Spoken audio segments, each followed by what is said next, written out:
Welcome back everybody to Black Cuan. Terima kasih telah mengupdate berita kripto dari channel ini. Untuk pagi ini ya, selamat ngopi, selamat sebat buat teman-teman. Hari ini kita akan berbicara mengenai keadaan market kita secara umum ya. Jadi tema saya hari ini itu adalah untuk Bitcoin holders, kita be strong. Sepertinya akan butuh waktu lama karena kita ini akan masuk ke atau shifting ya ke distribution phase atau fase-fase distribusi teman-teman. Jadi kemungkinan di sini akan ada retails yang mulai mencicil sedikit demi sedikit karena di sini teman-teman ya, kalau kita lihat ini dari Mr. Wells di sini dia katakan unknown entities. Ada paus yang unknown entities ya, jadi tidak kita ketahui ini identitasnya seperti apa, tetapi dia membeli dengan harga 2 miliar dolar untuk Bitcoin teman-teman. Dan sekarang ini mereka itu jadi saingannya si MicroStrategy bahkan Elon Musk di sini. Kemudian ada aja nih orang yang mungkin penasaran ya, dia katakan katanya dia mana sih buktinya? Kemudian dia melampirkan ini nih, addressnya si wallet tersebut. Jadi dengan begini saingan MicroStrategy dan Elon Musk di sini sudah muncul teman-teman lagi ya. Ini jumlah yang besar sekali ini dengan akumulasi 2,4 miliar ini teman-teman ya. Kemudian untuk overall crypto kita hari ini ya, masih di bawah market cap 1 triliun dolar ya, sekitar 882 billions. Altcoins tiarap semuanya, BNB sudah 277 sekarang ini. Kemudian ada altcoins lainnya, XRP yang hari ini lumayan bagus ya, ada kenaikan dikit ya. Kemudian Dogecoin dan Cardano juga masih tiarap teman-teman. Dan mengenai holders ya, yang kita ini harus bertahan mungkin akan butuh waktu lama. Ini akibatnya salah satunya dari FTX itu teman-teman ya. Ini gara-gara si FTX ini, pasar kripto ini serba ketakutan sekarang ini. Terutama yang berkaitan dengan exchange tadi. Dan di sini dikatakan dari Glassnode ya bahwa fase distribusi ini kita akan jalani dengan waktu yang cukup lama sepertinya kita ini. Dan untuk itu saya selalu bilang di sini di YouTube saya, be strong my friend, be patient, jangan panik. Jadi oke lah kalau misalnya dia akan turun lagi atau lebih dalam lagi, yang penting kan mental kita ini udah siap nih.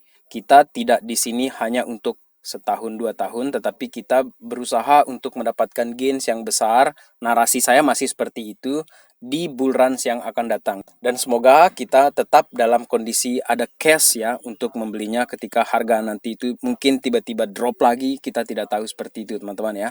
Dan di FTX ini juga ada kasus yang lumayan lucu juga nih. Buset banget dia si FTX ini ya teman-teman ya. Jadi ada hack atau inside job.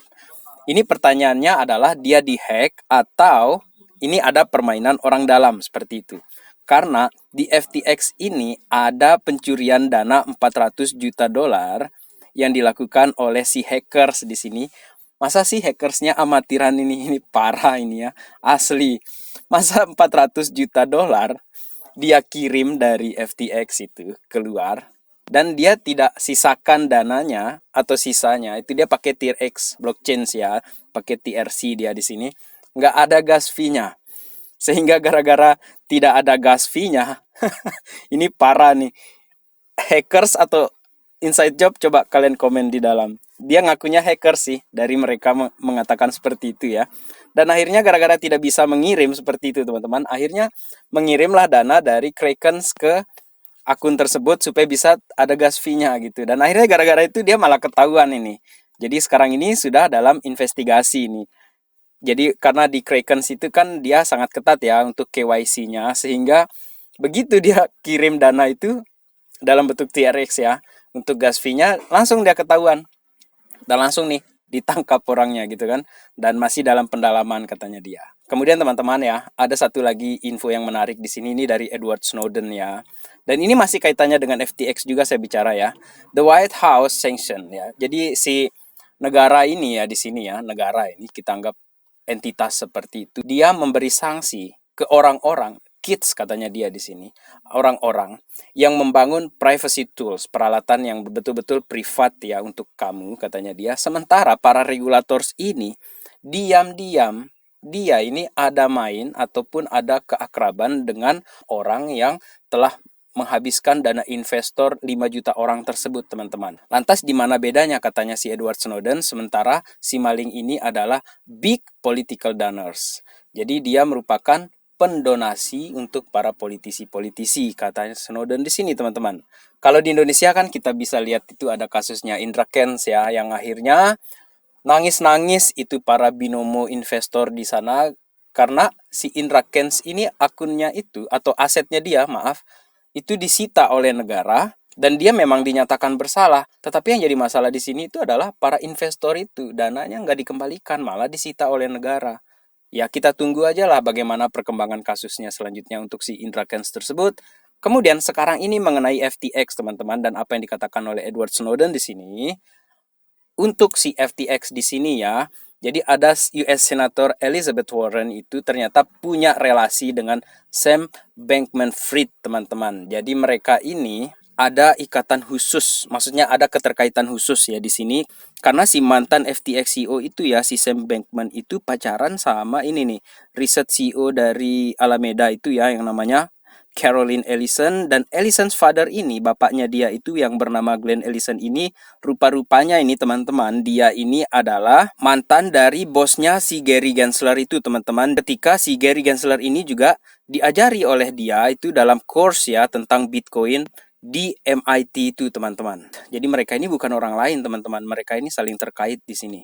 Dan untuk kaitannya dengan si Elizabeth Warren di sini teman-teman, rupanya jadi si Joseph Bankman ini yang merupakan ayah dari SBF tersebut ya, Sam Bankman-Fried itu pernah menolong Elizabeth Warren ini ketika dia draft her tax legislation in 2016. Jadi pernah membantu dia dalam urusan pajaknya di tahun 2016 teman-teman.